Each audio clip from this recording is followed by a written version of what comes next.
जय हिंद दोस्तों। जैसा कि हम लोग पाचन पढ़ रहे थे, पाचन में हमने 3 भाग पढ़ाए थे। अगला पार्ट है चौथा पार्ट। अब हम छोटी आंत में पाचन पढ़ेंगे। इससे पहले हम मुख में पाचन और अमाशय में पाचन पढ़ा चुके हैं। इसके लिए आप इसको समझने से पहले आप पहले का वीडियो देखिए और कृपया सब्सक्राइब भी करिए।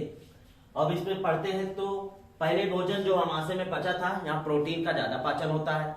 प्रोटीन का पाचन होता है जो काइम कहलाता है। अब वो आगे छोटी आंत की तरफ बढ़ता है और जैसे ही छोटी आंत की तरफ जाता है वहां पर 2 एंजाइम सक्रिय होते हैं और निकलते हैं इन पाचक ग्रंथियों को एक्टिव करने के लिए। पहला है कोलोसिस्टोकाइनिन।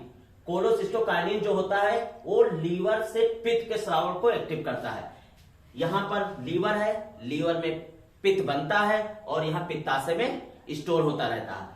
और फिर जैसे ही भोजन यहाँ पहुंचता है लीवर से ये पित्ताशय यहाँ पर पहुंच जाता है, क्योंकि जो प्रोटीन का पाचन हुआ था वो एसिडिक माध्यम में हुआ था, अम्लीय माध्यम में हुआ था। अब यहाँ पर जो पाचन होना है वो क्षारीय माध्यम में होगा, तो ये यहाँ माध्यम को भी बदल देता है, क्षारीय माध्यम को बदलने में काम करता है और पचाने में भी मदद करता है। और ये वसा के इमल्सिफिकेशन में मदद करता है। इमल्सिफिकेशन का मतलब होता है जो वसा की बूंदें, बड़ी बड़ी बूंदें होती हैं, उनको छोटे छोटे बूंदों में तोड़ना होता है। अगर हम तेल और पानी को मिलाएं तो तेल की बूंदें पानी में ठहर जाती हैं। ऐसे ही हमारे आंत में जो वसा खाते हैं वो तैरा करती हैं, बड़ी बड़ी बूंदें होती हैं, उसको इमल्सिफिकेशन के द्वारा छोटी छोटी बूंदों में तोड़ना होता है, जिससे इनका पाचन और अवशोषण आसानी से हो सके।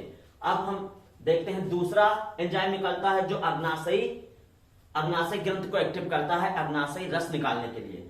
वो है सिक्रेटिन हार्मोन। सिक्रेटिन हार्मोन निकलता है और अग्नाशय ग्रंथि को एक्टिव करता है पूर्ण पाचक एंजाइम अग्नाशयी रस निकालने के लिए। अग्नाशयी रस जब निकलता है वो यहाँ पर उसमें 3 तरह के एंजाइम पाए जाते हैं मेनली, ट्रिप्सिन, एमाइलेज और लाइपेज। ट्रिप्सिन का काम क्या होता है? जो प्रोटीन का पाचन, जो प्रोटीन यहाँ नहीं बचा था उस प्रोटीन का पाचन यहाँ पर होता है। फिर एमाइलाइज एंजाइम निकलता है। एमाइलेज एंजाइम क्या होता है? मंड का पाचन, कार्बोहाइड्रेट का पाचन होता है। जो कार्बोहाइड्रेट मुख में नहीं पचा था उसका पाचन अब यहाँ पर होगा। लाइपेज निकलता है जो वसा का पाचन करता है, इमल्सिफिकेशन करता है। जो इमल्सिफिकेशन हो चुके होते हैं उनका पाचन करता है। तो यहाँ पर हम देखते हैं छोटी आंत में जो होता है पूर्ण पाचन होता है, यानी कि अब पाचन नहीं होगा, छोटी आंत में ही पूर्ण पाचन हो जाता है। छोटी आंत की बात करें तो छोटी आंत को हम 3 भागों में बांट सकते हैं। पहला है ऊपरी हिस्से को हम गेहड़ी कहते हैं और बीच वाले हिस्से को जेजुनम कहते हैं, तीसरे हिस्से को हम इलियम कहते हैं। तो छोटी आंत के भाग जो गेहड़ी होता है यहाँ एंजाइम नहीं निकलता है, इसमें केवल पित्त और अग्नाशय का काम होता है जो यहाँ माध्यम को बदलते हैं और इमल्सिफिकेशन होता है। फिर आता है जेजुनम। यहाँ क्या होता है? ये भोजन को फैलाने का, स्पेस देने का काम करता है जिससे अवशोषण बढ़िया से हो सके।